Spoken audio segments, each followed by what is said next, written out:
Hello friends, आज हम आपको बताने जा रहे हैं ये सवाल 5 सेंटीमीटर, 6 सेंटीमीटर और 7 सेंटीमीटर भुजाओं वाले एक त्रिभुज की रचना कीजिए और फिर इसके एक अन्य त्रिभुज की रचना कीजिए जिसकी भुजाएं दिए गए त्रिभुज की संगत भुजाओं की 7/5 गुनी हों।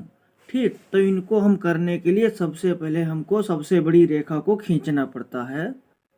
तो सबसे बड़ी रेखा इसमें है वो है 7 सेंटीमीटर। तो हम सबसे पहले 7 सेंटीमीटर का एक रेखाखंड खींचते हैं।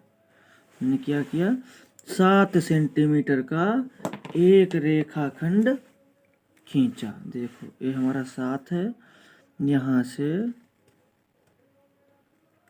से और यहाँ तक हमारा 7 सेंटीमीटर है। तो हम इसको खींच लेते हैं 7 सेंटीमीटर।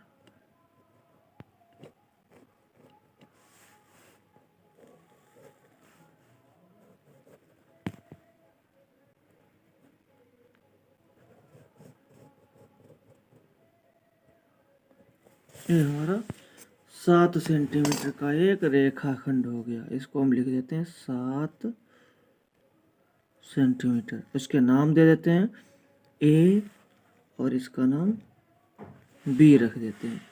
अब हमको करना क्या है कि 5 सेंटीमीटर और 6 सेंटीमीटर भुजा खींचनी है जो हमारी ए और बी बिंदु से जाएंगी। 6 सेंटीमीटर और 7 सेंटीमीटर। तो हम 6 से पहले 5 सेंटीमीटर का पहले 5 सेंटीमीटर का चाप लगाते हैं, उसके बाद में 6 सेंटीमीटर का चाप लगाते हैं। जहाँ पे ये दोनों काटते हैं वहीं पे हम इनको मिला देते हैं, वही हमारी भुजाएं हो जाएंगी 5 सेंटीमीटर और 6 सेंटीमीटर। जैसे कि हमने अपने प्रकार में सबसे पहले 5 सेंटीमीटर की दूरी भरी। ये हमारा है पटरी और इसमें प्रकार में हम क्या करते हैं 5 सेंटीमीटर की दूरी भर लेते हैं। ये देखो ये हमारी 5 सेंटीमीटर की दूरी हो गई और बिंदु ए को केंद्र मानकर हमने 5 सेंटीमीटर का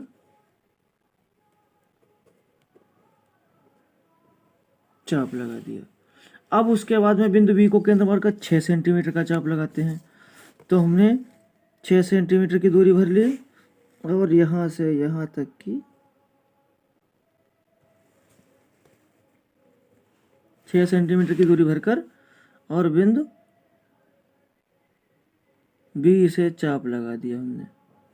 और ए चाप हमारा यहाँ पर काटता है और इस बिंदु का नाम हम रख देते हैं सी। ठीक, अब हमने इन बिंदुओं को आपस में मिला दिया।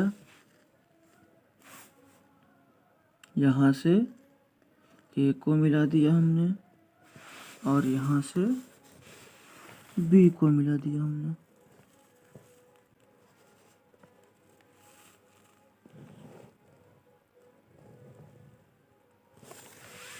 ठीक, अब ये हमारा एक त्रिभुज बनकर तैयार हो गया। अब हमको क्या करना है, दिया गया कि 7/5 भुजाएं हों उस प्रकार का संगत त्रिभुज खींचना है। तो हमको क्या है, बिंदु ए से एक न्यून कोण खींचना है। वो चाहे 40 का हो सकता है, 50 का हो सकता है, 60 का हो सकता है।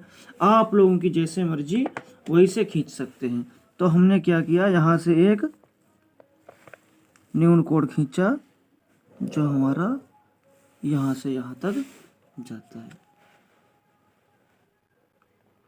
ठीक, ये हमारा न्यून कोण।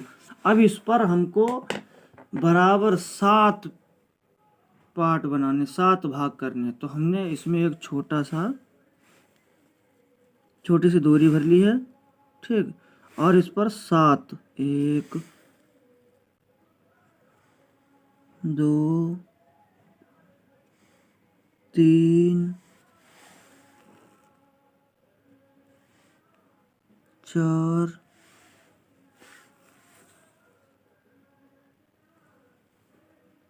5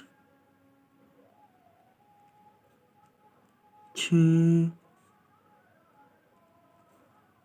और 7 हमने बराबर चिन्ह लगा लिए। अब हमने इनके नाम दे दिए। ये हमारा हो गया A1, A2, A3, A4, A5, A6, A7। अब हमें दिया गया 7/5। तो हमने सबसे पहले हमारा ये A5 है, 5वां बिंदु, इससे हम B को मिला देते हैं। यहाँ से इसको मिला दिया हमने, ठीक। अब जब यहाँ से इसको मिला देते हैं तो हमारा ए हो गया। अब इसी के समानांतर हमें A7 से एक रेखा खींचनी है। तो हम क्या करेंगे,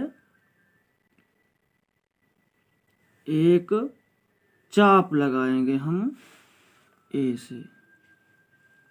कितना भी कर सकते हैं आप, हमने छोटा सा चाप लगाया, इतना चाप, और इतना ही चाप आपको लगाना है A7 से, ठीक। तो A7 से हमने उतना ही बड़ा चाप लगा दिया। अब इसमें जहाँ पर हमारा A5 वाला चाप काटता था वहाँ से और इतनी दूरी, यहाँ तक की दूरी हम भर लेते हैं चाप में, इतनी दूरी, और इतनी दूरी से हमको इस चाप को काटना है।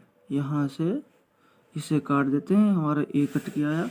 और यहाँ से इसी बिंदु के समांतर हमको एक फिर से रेखाखंड खींचना है। तो हम क्या करते हैं, एक रेखाखंड खींच देते हैं जो हमारा इससे होते हुए यहाँ तक,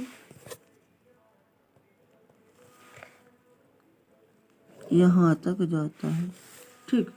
अब हमको क्या करना है, ये जो रेखा है इसको हम उतना आगे बढ़ा देते हैं और रेखाखंड से मिला देते हैं। इस रेखाखंड को यहाँ तक बढ़ा देते हैं, ठीक। अब हमें इसको मान लेते हैं हम B'। अब B' से हमको फिर एक समानांतर रेखा खींचनी है AC के। तो AC के समांतर रेखा खींचने के लिए फिर हमें वही करना पड़ेगा। यहाँ से हमने एक चाप लगाया, इसमें आप कोई भी दूरी भर सकते हो, इतना और इतना ही यहाँ से लगाते हैं, B' से इतना लगा दिए। अब इसमें उतनी दूरी भरते हैं जितनी हमारी यहाँ से और यहाँ तक के बिंदु की है, इतनी, और इतनी भर के, एक गलती कर दी, चलो कोई बात नहीं, फिर से हम देखते हैं।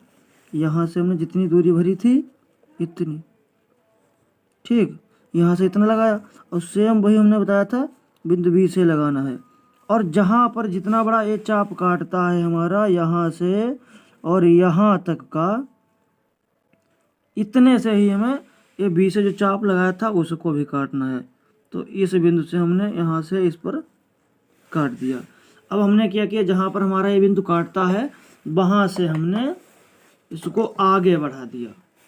क्या किया, आगे बढ़ा दिया। यहाँ से हमने क्या किया, इस बिंदु से होती हुई इस रेखा को हम आगे बढ़ाते हैं, यहाँ तक बढ़ा देते हैं। जब हमारी रेखा यहाँ तक बढ़ गई उसके बाद में हम इसको क्या करते हैं, बिंदु AC को, जो रेखाखंड हमारा AC है उसको हम थोड़ा आगे और बढ़ा देते हैं। कितना, इतना आगे बढ़ा देते हैं जितना हमारा यहाँ पे क्रॉस करता है। इसको हम क्या कर देते हैं, C' बना देते हैं, ठीक। तो ये हमारा चित्र बन के तैयार हो गया है। ये हमारा एक ABC था, इसी के समरूप हमने दूसरा जो त्रिभुज बनाया है वो AB1 और C1 है। यही हमारा त्रिभुज है। आपको कैसा लगा कमेंट में हमें ज़रूर बताएं और हमारे चैनल को सब्सक्राइब करें। धन्यवाद।